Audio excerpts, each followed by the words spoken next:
live on your tablet, phone, and the KUTV app. This is 2 News Live. Thanks for joining us for 2 News Live. I'm Heidi Hatch. It is Thursday, August 10th. We have a lot to get to here on 2 News Live tonight. A lot of news to cover. I'm Heidi Hatch. It is again August 10th. We have a lot to talk about, starting out with the President Biden's visit, what he's talked about. Plus, I sit down with a former FBI agent to break down yesterday's shooting that happened in Provo. Before we dive in, though, we want to take a look at what is making headlines today. First up, we want to start with this incident that happened in Utah County. A man shot and killed in West Valley City has now been identified. Police saying the 36-year-old Marcus Garcia killed near 4200 South Bluebird Circle. Police say the suspect in this case have not yet been identified. Witnesses report seeing a silver or blue sedan that was fleeing the scene. Also right now, dramatic video from the ground in Maui. This is hard to believe. This is real life. This is not a movie. Terrifying video here. This comes from a resident showing their evacuation drive as wildfires burn all around them. Officials continue working to get residents and tourists now to safety. At least 36 people have died there during these fires. Also today, we're getting an update on new video from the wildfire burning just southeast of Beaver here in Utah. The Thompson Ridge fire now burned more than 7,200 acres. This is 0% contained, so that is not good news. That one started by lightning about a week ago. Also, some sad news for Utah Paramore fans. Mark Cabell, a big fan, the last leg of their tour completely canceled. It comes after the concert at the Delta Center had been moved to August 13th after the lead singer there suffered from an illness, apparently lungs not doing well and getting better after a sickness there. Now, as we go in depth tonight, you can always catch up with us and talk to us during the show. Use the hashtag 2NewsLive, joining that conversation. You can also find me as well on Facebook. I don't look like Brian Schnee, but you can find me super easy, just like him. TV Heidi Hatch, Instagram, Facebook, wherever you go. Also on Twitter, now known as X. Well, President Biden spoke at the Veterans Affairs Office today. He talked about a number of topics, including the wildfires in Hawaii and also taking care of veterans. We want to go out to Daniel Woodruff live outside the VA tonight. And Daniel, what other things did he highlight in his address today? Well, Heidi, he really was here to talk about what's called the PACT Act. That was signed into law a year ago, and it expands veteran health care benefits for those who were exposed to burn pits or other toxic substances while they were serving. This law has been in effect, like I said, for a year, but they're at this time where they're trying to get as many veterans to sign up as they can before Monday so that those veterans can get backdated or retroactive payments to last August. The president called this a very significant law that will help veterans who need it. He says it was personal for him because he says his son Bo was exposed to a burn pit in Iraq. Of course, his son came home and later died of cancer. The president believes the two are related, and he says this law will help veterans who need treatment and money. Heidi. He also spoke, I believe, about mental wellness and mental health care, something that our VA hospital here in Utah does and really tries to help veterans. He did. He talked about, just beyond the PACT Act, the fact that mental health is such a serious issue for veterans, and he talked about some of the various things that he says his administration has been trying to do to help in that regard. Now, as President Biden arrived at the Veterans Affairs Hospital for that speech today, a group was standing outside hoping to get his attention at that motorcade as they pulled up. Who was out there waiting, and did they actually get his attention? Yeah, Heidi, this was the family and friends of Lieutenant Ridge Alkonis, a Navy lieutenant who has been in a Japanese prison for over a year now. If you remember, we've reported extensively on this here on 2 News. He was in a car crash in Japan with his family that he caused back in May of 2021. But he and his family say this was caused by a medical emergency that caused him to black out. So he says it was not intentional. He and his family paid restitution, but he ended up going to prison, serving now a 3-year sentence. His family and supporters have been trying very hard to get him released from custody. They say that the sentence was unfair, and they're trying to push for a prisoner transfer so that he could come back to the United States. They held signs outside where President Biden was speaking. The motorcade drove right by them.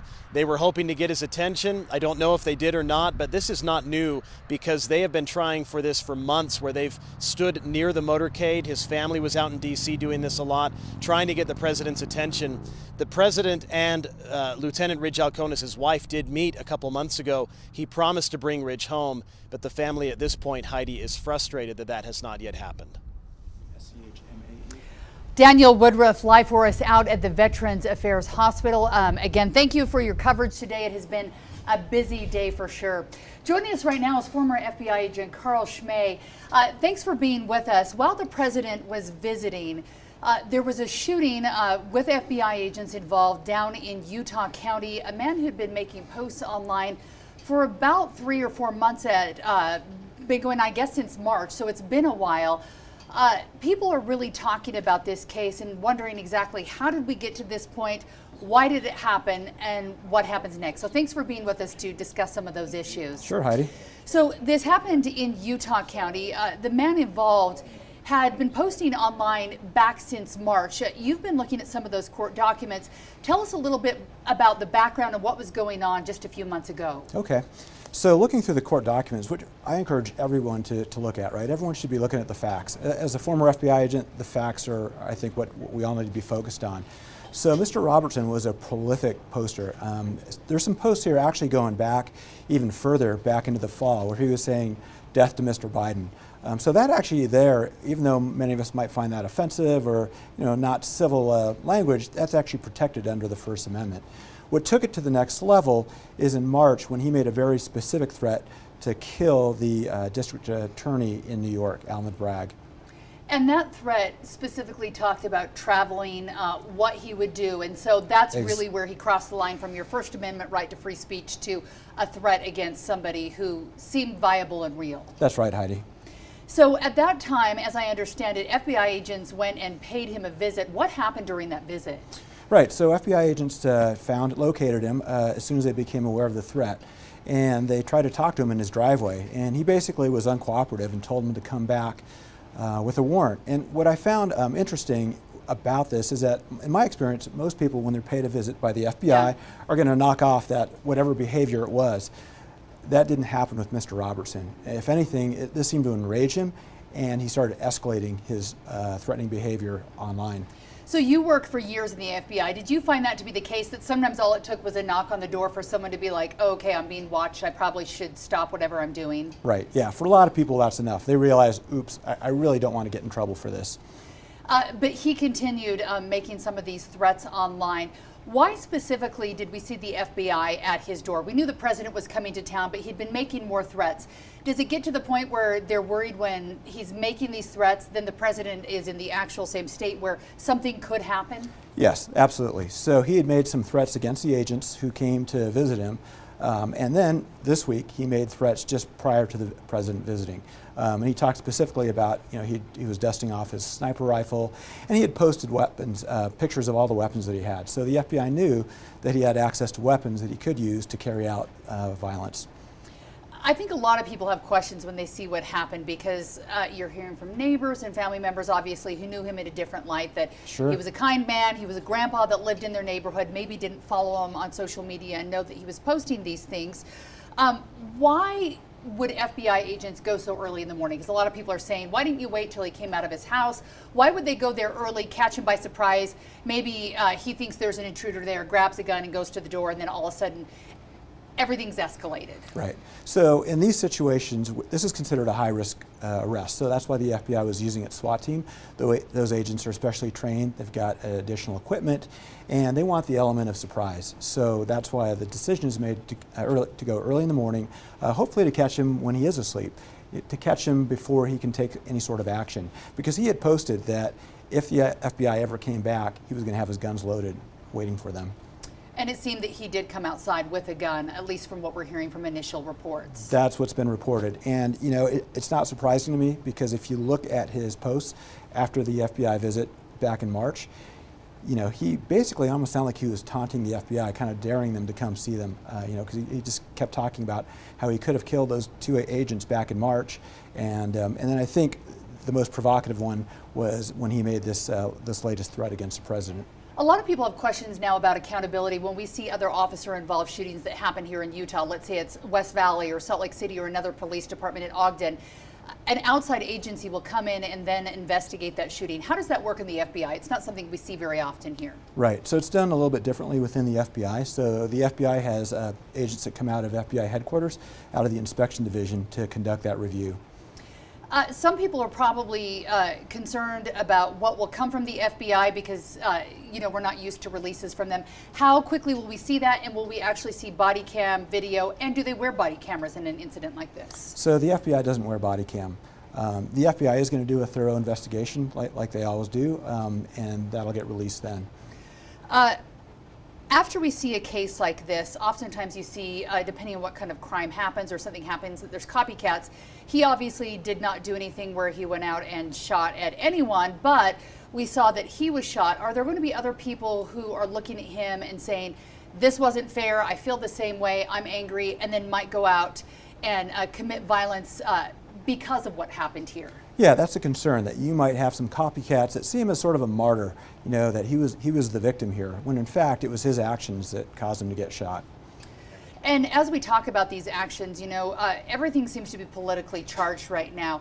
Some people are saying, he was shot because he was supporting the wrong side, or there's two tiers of justice. Do you see it that way? Did it have anything to do with his political beliefs, or did it have everything to do with what happened when the FBI agents arrived at his doorstep? It had absolutely nothing to do with his political beliefs. So even though he described himself as a MAGA Trumper, I can tell you that the FBI doesn't investigate people because of their ideology. So he was being investigated because of his actions, and he was shot because of his actions.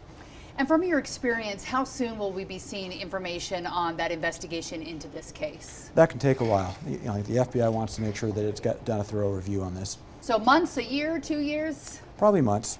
Months, okay. We'll be keeping an eye on that. Anything else you'd want people to know as you look at it from your perspective in your years working with the FBI? Yeah, I think this is just a reminder, law enforcement is a dangerous job. I was on that SWAT team for 10 years. I'm grateful that those agents were unharmed. It's tragic that it ended this way, but I think it's just a reminder that, just like the governor said earlier, we need to turn down the political temperature. People are just so hot, so angry, and words matter. People get easily spun up. So people are easily worked up, but people have choices, and obviously we're talking about the choices that happened here, so we're going to continue following this and the conversation. Thank you so much for being with us today and for this important conversation. Thanks, Heidi. Thank you. Appreciate it. All right, we're switching gears here for just a minute. We want to talk a little bit about the weather. I feel like we're heading into the weekend. It's not Friday yet, but I'm already looking at the weather and what it's going to be like in the next few days. There might be a few thunderstorms this weekend, but right now I think if you have any outdoor plans, you should be okay unless you're in the mountains. That's where we're going to have most of these pop-up thunderstorms. But take a look. Let's get to your forecast. It's kind of a state divided. We've had some rain in southern Utah. Monsoon moisture has been increasing. And we've had some decent totals today, anywhere between about a quarter inch to almost an inch in some spots. Bryan had so far the big winner with 0.85 in the rain gauge. Sand Hollow just over a half inch, just under a half inch at Bryce Canyon, quarter inch in Kanab and Ivins, St. George near 2/10, and New Harmony 0.16. So basically just in southern Utah, and central Utah got a little bit of rainfall today. As a result, look at our high temperatures. This was before the rain moved in. Highs only in the low to mid 80s compared to the low to mid 90s in northern Utah. So with the hotter weather in northern Utah, we have the sunshine. That's part of the reason. But eventually, some of this moisture is going to head into northern Utah. That might drop temperatures a little as we head into your Friday and Saturday, but our storm chances aren't that high. This evening, right now we're dry. There's a couple storms developing to the south. We'll be watching that out in Arizona, but most of the rain will be confined to eastern Utah as this kind of big wave rolls in. Nothing too heavy at the moment. Light, moderate showers, a few rumbles of thunder. We've had some storms pop up just south of Price. That's also pushing towards the east. So you might encounter a little bit of rain out there this evening, but if you're Provo north, we are staying dry. You'll be just fine if you have any outdoor plans. Now at 7 o'clock, you can see the rain is out in eastern Utah. After that, everything kind of just falls apart by about 10 o'clock. We'll be dry tonight, some clearing skies, and then as we head into tomorrow, Some of that moisture is lifting northward, and we'll have a few pop-up thunderstorms. Now, if you're up towards Brigham City, Cache Valley, you might stay dry tomorrow. But Ogden south, that's the chance for a few storms, especially around the Salt Lake Valley, Tooele, Utah County, southwestern Wyoming, maybe the Uinta Basin, and central and southern Utah will have isolated showers and thunderstorms in the afternoon. Right now, it looks like the window here in Salt Lake might be 1 to 5 p.m. Temperatures, low 90s. We'll see mid to upper 80s in central and northeastern Utah, and still below normal down in St. George, coming in at 97 degrees. Also, there's going to be a risk for flash flooding at those state and national parks, especially in central and southern Utah, even through the weekend, especially at Capitol Reef and Bryce Canyon. Temperatures in the 70s and 80s. Just an isolated thunderstorm chance at Arches and Canyonlands, and more scattered storms are possible at Zion. Folks, always visit our national parks. Hike in the morning. By the afternoon, it could be a little dangerous, especially near those rivers, streams, creeks, and slot canyons. I would just avoid completely this weekend. If you're in far northern Utah, storm chances aren't as high. Still can't rule out a stray thunderstorm at Bear Lake, especially on Saturday, but generally mostly sunny to partly cloudy. Highs in the low 80s. Not a bad forecast. Download the 2 News weather app, though, because there could be a stray thunderstorm. You always want to have an place to track those storms. Look at radar. The hourly forecast really helps you out over the weekend. A few isolated storms in St. George over the weekend. Can't rule those out. Temperatures in the mid to upper 90s. And then as we head into next week, we're climbing above 100 degrees beginning on Tuesday. Overnight lows in the low to mid 70s. Salt Lake, our overnight lows not bad in the upper 60s. Highs in the low 90s. A bit drier Sunday, Monday, but there'll still be some stray thunderstorms in the mountains. Now, as we head into the middle part of the week, temperatures will be getting a little bit hotter as we climb into the mid 90s, but you know what? Not too hot. Anytime when it's summer and we're not above 100 degrees, I think that's okay in my book, staying in the 90s. And today, by the way, was our first day, Heidi, at or above normal. The first 9 days of August have been below normal. And I got used to that today. I kind of was doing other jobs and decided I was going to go run at the last minute at like 12:45, and I was like, probably oh, pretty toasty. yeah, it's warm out here. So anyhow, it got hot again. Got a little extra sweating out there, but I think kids will enjoy this. This is the last week of summer for a lot of kids before they head back to school. So some start on Monday, and then some start the following Monday, right? So, this could be the last weekend for a lot of kids. Yep, So enjoy. Go out, enjoy the sunshine. Chase, thank you very much. Thanks for watching 2 News Live. We'll be here at 5:30 Monday through Friday. We hope you join us again for more in-depth conversations on the topics that impact you and your family. Have a great Thursday. We'll see you tomorrow.